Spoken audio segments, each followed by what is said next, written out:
Buenas tardes, mi grupo va a hablar de macroeconomía, acontecimientos e ideas. Está conformado por Angie y Jean-Paul. Macroeconomía clásica. Ese término surgió en 1933 de la mano del economista Ragnar Frisch. Este fue el peor año de la Gran Depresión. El dinero y el nivel de precios. En esta parte se describe el modelo clásico del nivel de precios. Nos indican que los precios son flexibles, lo que hace que la curva de oferta agregada sea vertical.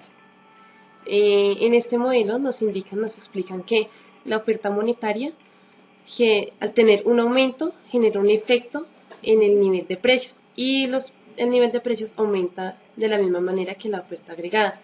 Esto también genera un impacto en el aumento de la inflación, pero sin embargo, lo que hace que la curva sea vertical es que no afecta la producción total.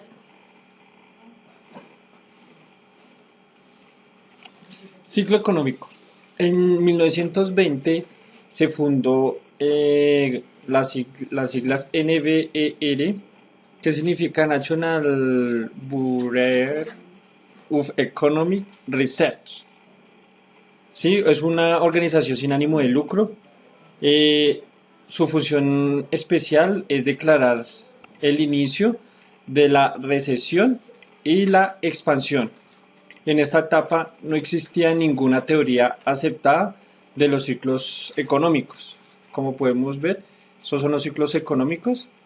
Y acá en la parte, cuando había una recesión, ahí es donde generaba conflictos, porque pues como ya lo había dicho, no había una teoría aceptada para poder subsanar esa crisis. La Gran Depresión y la Revolución Keynesiana. La Gran Depresión demostró a los economistas que no se puede ignorar el corto plazo, que hay una economía desestabilizando sociedades. Con ese desplome económico ayudó a Adolf Hitler a llegar al poder en Alemania.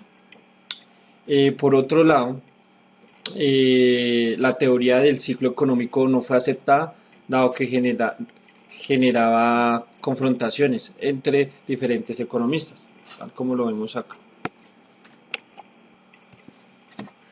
Antes de hablar de la teoría de Keynes, vamos a ver un corto video. ¿Sabes qué es el Estado benefactor? ¿Por qué la educación es gratuita y proporcionada por el gobierno? ¿O por qué existen las pensiones? Bueno, pues la respuesta a todo ello es la teoría keynesiana. La teoría o economía keynesiana recibe su nombre, postulados y principios del economista británico John Maynard Keynes, conocido como el fundador de la macroeconomía moderna. Keynes fue un economista, considerado como uno de los más influyentes del siglo XX. Nació en junio de 1883 en la ciudad de Cambridge, Inglaterra, y murió en abril de 1946 en su tierra natal.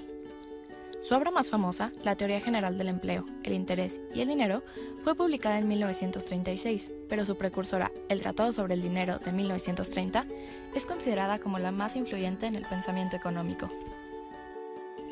En definitiva, el economista es recordado por crear toda una nueva corriente de pensamiento, que se oponía al libre comercio del capitalismo, ya que sostenía que el libre mercado, en el cual el Estado no intervenía, carecía de mecanismos de autoequilibrio que llevaran al pleno empleo. No obstante, tampoco proponía un sistema proteccionista que cayera en el autoritarismo del Estado. Su modelo económico más bien planteaba un punto medio entre ambos sistemas, pero para desarrollar su teoría fue necesario partir de la crisis de 1929. Fue la más devastadora caída del mercado de valores en la historia de la economía estadounidense. A esta crisis también se le conoció como la Gran Depresión. Tras analizar este hecho, Keynes llegó a la conclusión de que la lógica de la ley de Say, que hasta ese momento era considerada como toda demanda crea su propia oferta, era incorrecta, pues no es la producción, sino el consumo lo que hace que el mercado no se mantenga estático.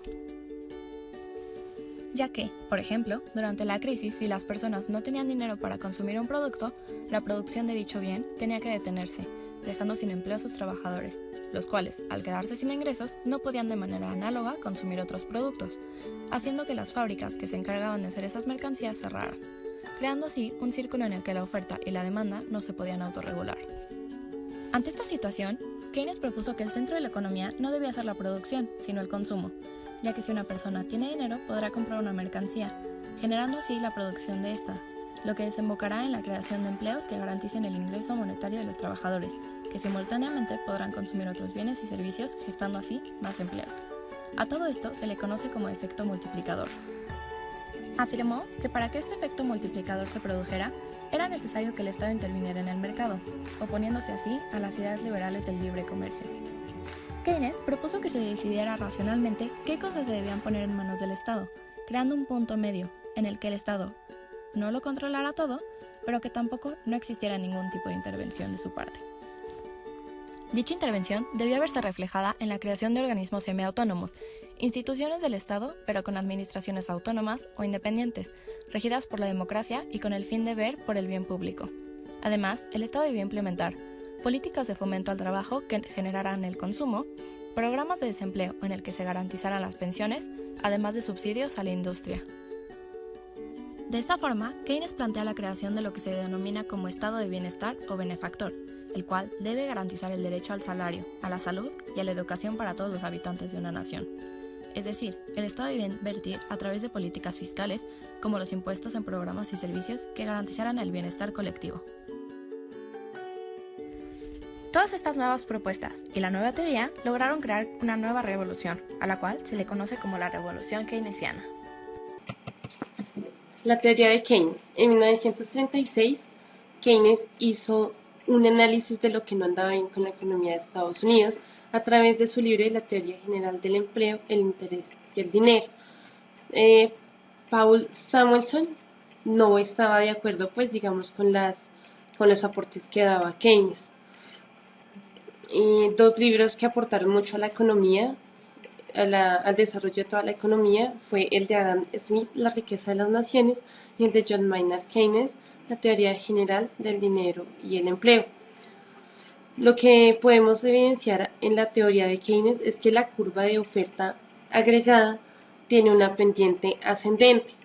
¿Sí? La curva de oferta agregada afecta la producción, el empleo y los precios. Como se puede evidenciar en las gráficas, lo que está haciendo es una comparación entre la teoría clásica y la teoría de Keynes. En una, la curva es vertical y la otra es con pendiente ascendente. La pendiente ascendente es la teoría keynesiana. Entonces, lo que nos explica la teoría clásica es que los cambios de la oferta agregada afecta únicamente el nivel de precios, pero no afecta la producción, por lo que la curva es vertical. Eso es lo que genera ese desplazamiento vertical.